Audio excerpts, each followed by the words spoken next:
Good morning and welcome to Cramer's Corner with daily technical update. It is Wednesday, the 1st of October. It is the last quarter, a new month, and let's see what this one will bring. And we are slowly entering earnings season again here for the last quarter of the year. Well, for third quarter, but here in the last quarter. This video is for educational purpose only. There's no advice or recommendation whatsoever intended. So it's purely to demonstrate how I try to read the market using technical analysis and my experience with the market movements.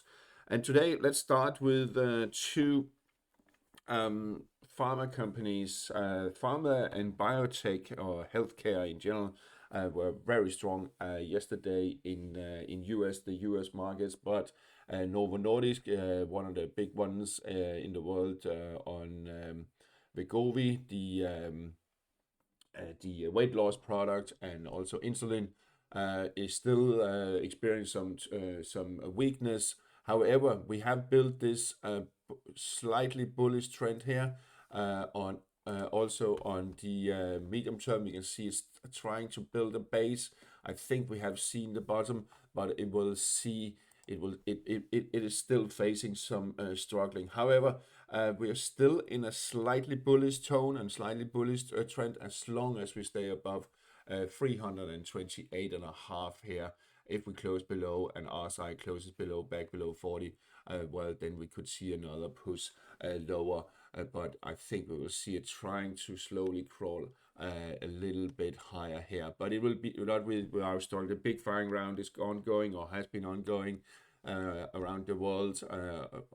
And it is also weighing on it, and there's so much uncertainties about this company. Here's the US one that closed yesterday. It's the ADR that closed more or less unchanged, about 0.5% down. So maybe it could be lifted a little bit by what was going on in the US yesterday. Here we have Eli Lilly. Together with a lot of all farmers and biotech, had a very good day, almost 5% higher, and is about to establish a bullish trend. It has bounced really strongly after this dip here, after this brutal beating there. It's bounced really strong. If it can close back above 777, if RSI can close back above 60 threshold, then there could be further upside potential for Eli Lilly. Moving on to the US markets, and let's have a look at Nasdaq as usual. Start with that. As we zoom in a little bit, very close to a new all-time highs. We are not there yet. There's no divergence, as we can see here on the RSI, indicating likely higher levels or higher highs. As long as we stay, first of all, above 24,186, and even more crucial, I will actually put this one here at 23,969. That is key to stay above that level here. Pre-market, we are sitting back a little bit, but not much to talk about. On the S&P 500, as we can see, well, very close to close above its all-time highs, and it was especially lifted by healthcare and farmers and some biotechs yesterday that caused this. The Dow Jones also very close to. It still has this top and reversal-like pattern here in the shooting star-like. It should be a longer tail or longer wick or shadow, as also called. But still, if it closes above that, well, then it is totally cancelled. On the in the Asian session, we have Seng getting closer and closer to its peak here, and crawling towards 27,000. It seems like it will do that in the next few days, possibly, despite the fact that there is divergence on the RSI, and but we are back above 60 threshold here again. I think we will push higher, and especially if it takes out that falling trend line there, well, then there's potential 27,500 possibly. On Nikkei, well, that has Nikkei future had a negative day here, and is close to be testing this 44,180 support. That will be key. If it closes below that, well, then we could see it down to around 43,000. Otherwise, maybe it will bounce a little bit, but we do have some top of reversal patterns in place there at the moment. EUROSTOXX50 were lifted yesterday, had a quite a nice day there with 0.4% higher, and is now eyeing its all-time highs there at 55.68 and a change. I think it will reach it. Positive sentiment on the RSI is indicating that's the way we are headed. It's led by banks especially, and a few others. So we're above the cloud. We have established a bullish trend. Pre-market, then we are those telling it back a little bit, but that's nothing to talk about. DAX is slowly being dragged up here. Now it's back in the cloud, still negative sentiment, but if it can close back above 24,064, well, then it has established a bullish trend, and if that scenario plays out, we were likely to see RSI closing back above 60 threshold. Then we have a positive sentiment supporting a push towards the 24,500 area. In the forex markets, euro dollar keeps slowly bouncing here towards 118.20. I think it will get there. The RSI is still in a positive sentiment, and as we can see here, as we speak, let's see what at the end of the day, as we speak, I think we are, yes, above the falling trend line there. So that's a sign of a little bit of a, you can say, strength, weakness for the dollar, but strength here for the pair or for the cross. If it can get back above 60 threshold also, then I think we will see uptrend resuming here, 118.20. Sterling dollar also bouncing, has reached the upper part of cloud, the 55 moving average at 38.2. Retracement, can it bounce further? I'm not quite so sure, but if it slides back below the cloud here and back below 134, then I think the support here around 133, 25.30 will come under pressure. If it can crawl up above here 135 and also take out 135.40, uptrend has resumed. Euro sterling, well, dancing sideways, it needs to take out 87.70 or to the downside 87, and then I think we could see a setback towards 86.50. Dollar yen pairs, dollar yen, yeah, we talked about it yesterday that well, it couldn't really hold on towards 151. The 200 moving average is kind of dragging on it. I think we will see it down to test 147.20 there, possibly lower, testing the lower rising trend line. And I wouldn't be surprised if it's even dipping down to around 147, and then it possibly a bounce there. So it will still be boxed in this range here. Euro yen, 38.2 retracement at 173 is likely to be tested today. I wouldn't be surprised to see that. Then it could bounce, or will it drop all the way down to 61.8, a retracement here at 171.80. That is also possible. Still positive sentiment on the RSI, but as we can see, RSI has been declining. So it seems that we maybe should slide lower there, but keep an eye on it. Could bounce for 173.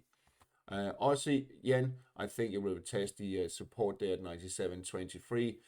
So if it takes out that, well, there's a little bit here at 96.88, not that strong. I think we could continue lower to the 96.20, 96.40 area here. You had the 55 moving average coming up, giving some support. There's no divergence, so maybe it's merely just a correction and then it will bounce. But for now, there's some weakness unless it takes out the 98.45 up there. Sterling yen, currently at the 786 retracement, 198.59. Could dip all the way down to really key support here at 197.85.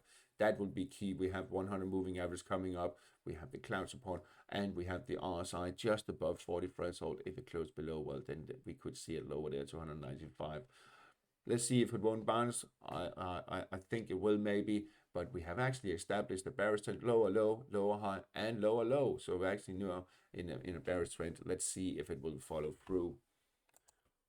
Aussie dollar bounced to resistance there at 66.28. just below the 61.8 retracement. If it takes it out and RSI moves back above 60 threshold, uptrend could resume, and then there will be higher levels in the horizon. Could move back to 67, 78 up here. Could be a target if that scenario plays out. Break up this and break back above 60 threshold, because there's no divergence on the RSI indicating we could see just that, and then we have had this correction completed. That took it down to the 61.8 retracement there, 65.25. Dollar Canada, well, can't make up its mind. Should I move higher or should I slide back? I wouldn't be surprised to see it sliding back to 138.70 and then bounce. There's still potential to 140.25. However, we do have the 200 moving average coming down there, but then we have the 55 coming up and the 100 more or less flat. So it could be boxed in here in this range area here for quite some time. Positive sentiment on the RSI indicating we should see it a little bit higher, but there will be it won't be without struggling. So be careful. I think we could see maybe a setback and then another push there, and then it will be rejected. That could be the scenario to play out. Sterling Canada, the always volatile pair there, trying to push higher. I think it will do it eventually, but not without stock. But you can see both 55 that has crossed over the 100 and both rising. Is the underlying trend support is bullish, and I think we'll see it slowly crawling higher. Really key support down here at 185.30. If it takes out that, well, then we have a complete different scenario, but I think it will crawl higher. EURUSD, not really much, basically trading sideways out of this falling trend line there, being rejected here at the cloud, and the 100 and the 55 moving average can't really do much at the moment. Still 93 and a bit here. That is a key support. But in the bigger picture, we are actually in a little bit of bearish trend, but it's not being confirmed with RSI closing below 40 threshold. So for now, there's still bouncing potential up to 94. Dollar Swiss. Well, dollar Swiss sliding low after being rejected at the 55 moving average and the falling trend line, and around the 50% of this downtrend there. Below 79, the downtrend has resumed with lower levels likely to follow. The dollar index, more or less the same picture, rejected there at 100 and the 100 moving average and the cloud, and could slide lower here in the coming days. I think it will do that down to around 96.84, 96.77 with the 61.8 retracement.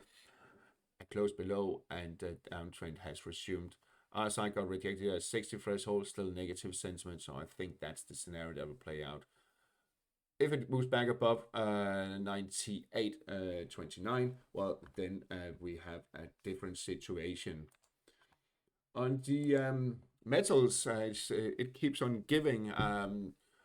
And again, I will move on to the weekly chart. As we can see here on the weekly chart on gold, few cents from the 3,880 target here, just through for about a few dollars from it, and it's not unlikely we will reach that, and we can also move higher actually, but we are in uncharted territory, all-time highs on gold. I wouldn't be even surprised if it actually touched 3,900, and then everyone will be talking about 4,000, and that's why I don't think we will reach 4,000, at least not at first go.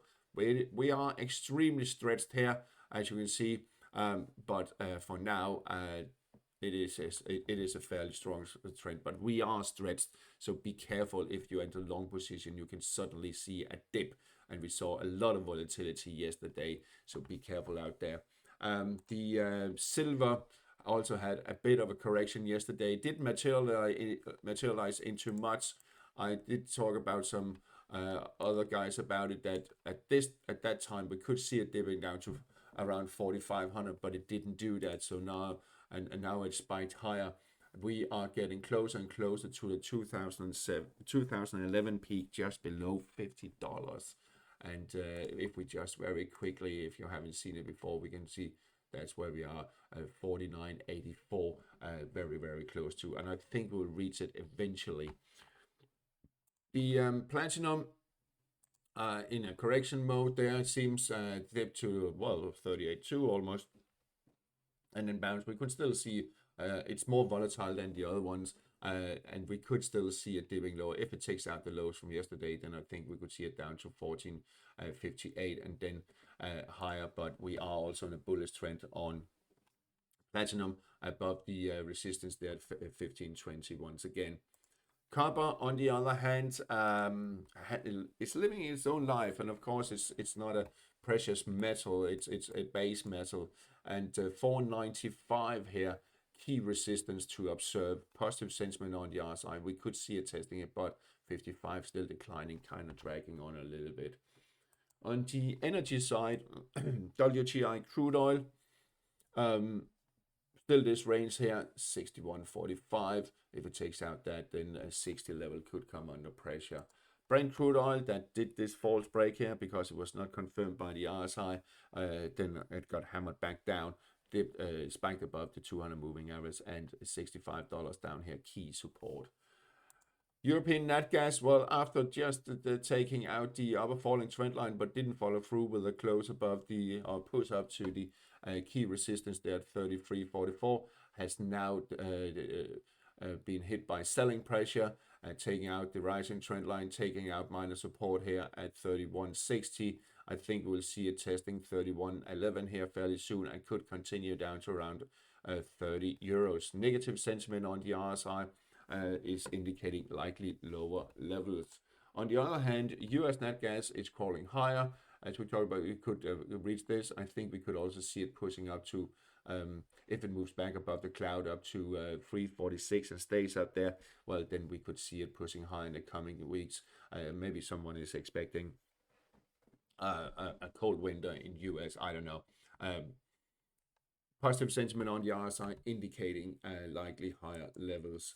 The US 10-year Treasury yields, pausing a little bit, corrected down to 4.11 at the 38.2 here. If it takes out 4.09, then we could see it lower towards 4% again. 4.20 is still the key resistance. And on the European yields, well, European yields, 269 bouncing from that at the 61.8 and could bounce again. Let's see. If it takes out the lows from yesterday, then we'll see it lower towards 266, 263. But otherwise, I think we could see it bouncing again here. We are still in a bullish trend slightly. Excuse me. UK 10-year, well, dancing around here, not much to say. Bouncing possibly. There's no clear signal, but if we're zooming out, it is a little bit in a rising trend. Higher, higher, higher, low, higher, higher, higher, low. Will we get a higher high? That's debatable. Key support 459. Japanese, not really much to say. Just trading sideways at the moment. Finally, let's talk about cryptos. That bounced a little bit to the 61.8 retracement. I think it will bounce further. If it takes out 118,000, then uptrend has resumed, and 107,260 is key support. Ethereum, technically in a bearish trend, but trying to move back, and I think about 4,400, then uptrend could resume. All right, that's all for today. Have a nice day and talk to you again later.